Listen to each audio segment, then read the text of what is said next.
Good morning, everyone. We just got back from Louisiana, and what you're seeing here is pictures from uh, Ponchatoula, Louisiana. This is the neighborhood that we went and worked in on Wednesday.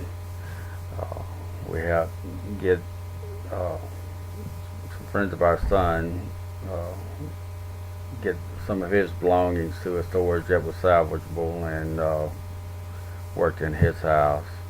This is his neighborhood.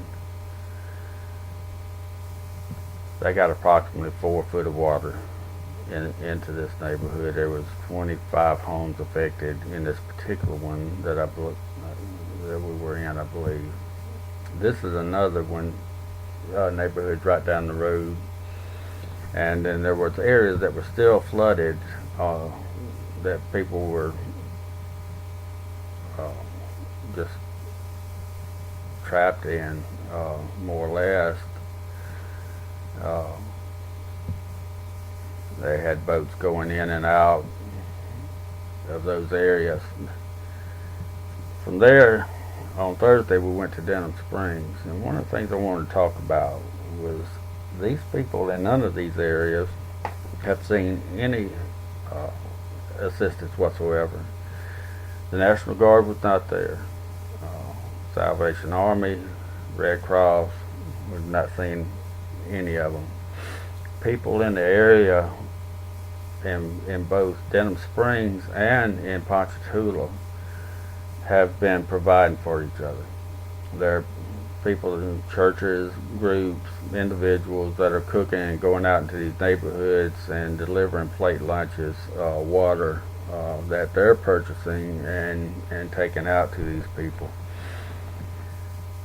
This particular area in Denhan Springs was one of the harder hit areas. The water rose 12 to 15 feet in 2 hours. They were awakened at 5 o'clock in the morning with water already coming into their house. There was no way to get their vehicles out. The water was too deep. So when I say they lost everything, they lost absolutely everything that they own. I've got some videos that I'm going to show, and it shows this house is an elderly man. We went in and started cleaning his house out on Thursday. So we're going to go straight to that, and I just wanted to make everyone aware of the fact that they've not seen any assistance at all, and they're trying to get their houses cleaned out, get what they can salvage, but they need hands. They need people that can come down and actually work, and if it's a day, if it's a few hours, it makes a difference, because they're wore out. They're emotionally wore out and physically wore out. They have no place to go.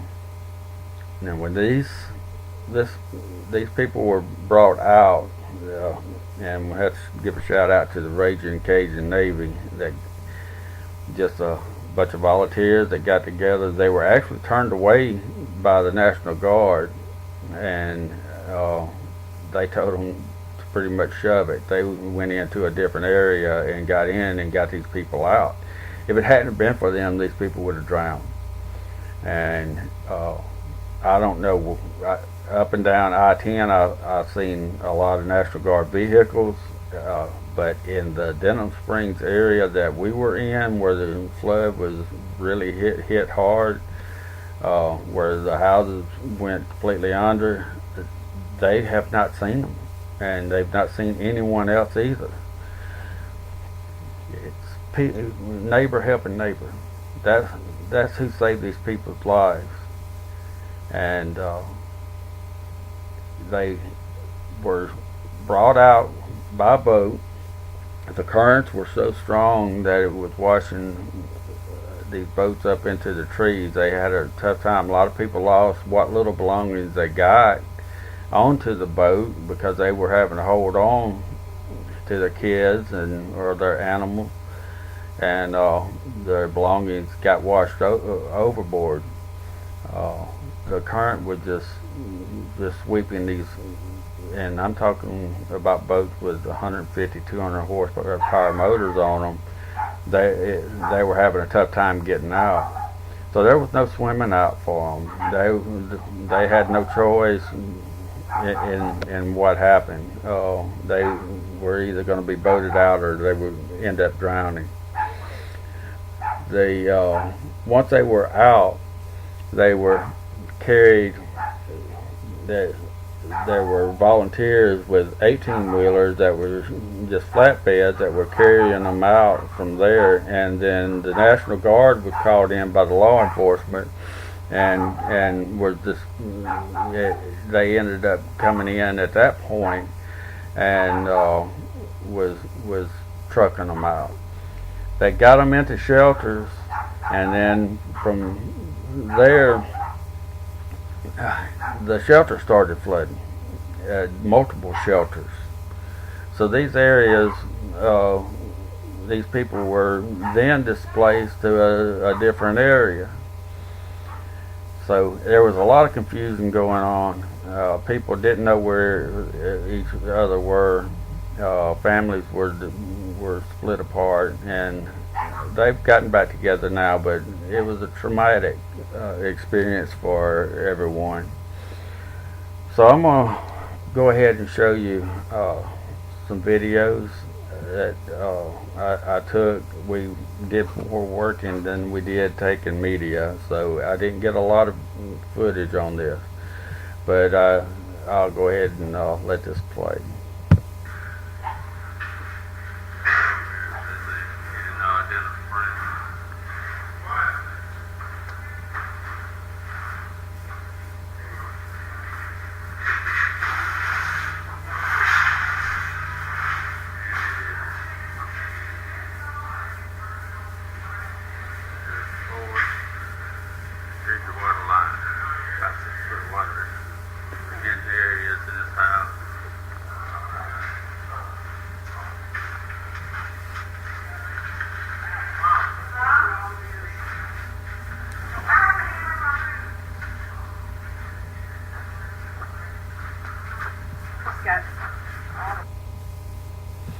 Alright, this particular house is a gentleman that's in his 70s and had his daughter. He had just lost his son. His daughter had just had a heart attack within the last year, and he himself got out of the hospital a month ago and shouldn't have been out there, but he was there all day working, and that was the only help that they had. Everybody was working on their homes. This is a video as we're leaving this house. We were going down to another house, and this will show you some of the destruction in the area. Alright, we've been working on this house here.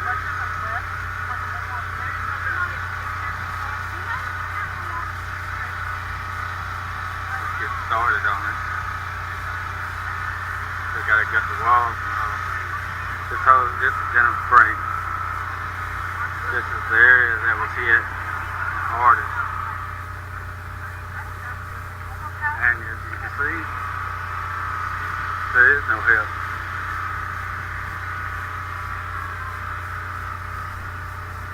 Just family and friends.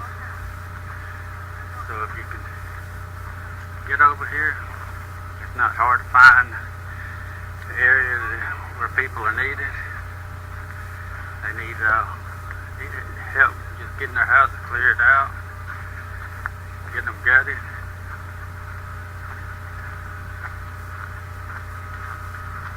The truck was underwater. Water was up to the roof up there. Cow's not real.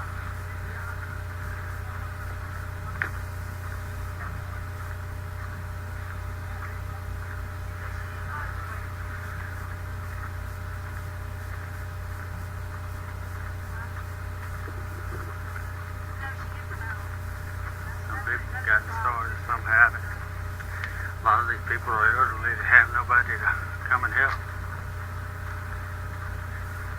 And that's what we're doing today, helping someone that doesn't have anyone to help them. Watermark on that tree there. About 6 foot of water standing right here.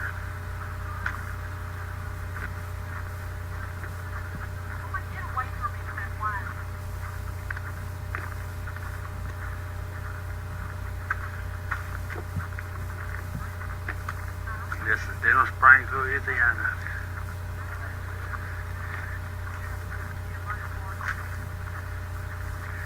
A lot you can say, huh?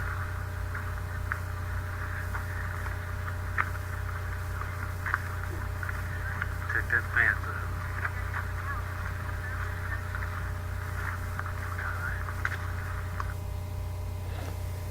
It's a house we're fixing to look at now. These people, this lady was 74 years old, and as you can see from the video, their house was ruined. They had lost everything. She got out with the clothes that she had on at the time, and that was all that they got out. So we'll run through this next video.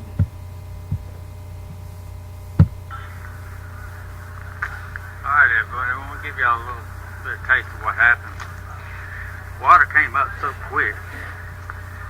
Both of these vehicles right here, they were unable to get them out. They woke up at 5 o'clock in the morning, and by the time they woke up, water was already on the porch. On the way out, there's a dip. In fact, 10 foot of water on the way out. So all the vehicles that were in here were trapped. And they had to leave them. They had to be boated out. It was our only choice. So they lost not only the houses, their vehicles, camper. Everything that you see here is a total loss that we're looking at right here. And that's the way it happened with everyone in this neighborhood. The water rose 12 to 15 feet in 2 hours. There was no way to even drive out. They had to be rescued. That's the reason why people got trapped. And a lot of people don't understand the fact that, well, why didn't they just get in and drive out? There was no driving out.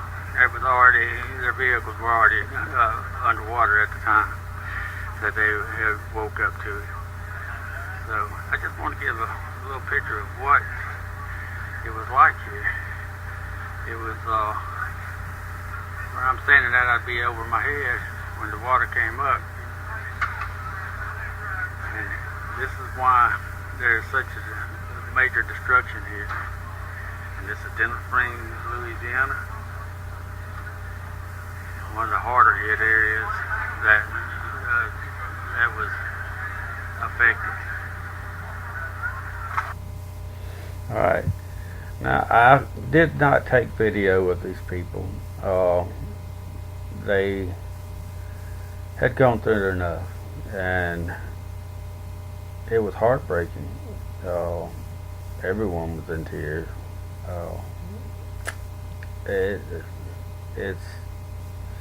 It's an emotional situation, and the one thing that they keep looking for is for someone to drive up, and just help in any capacity. And what they're getting is family and friends.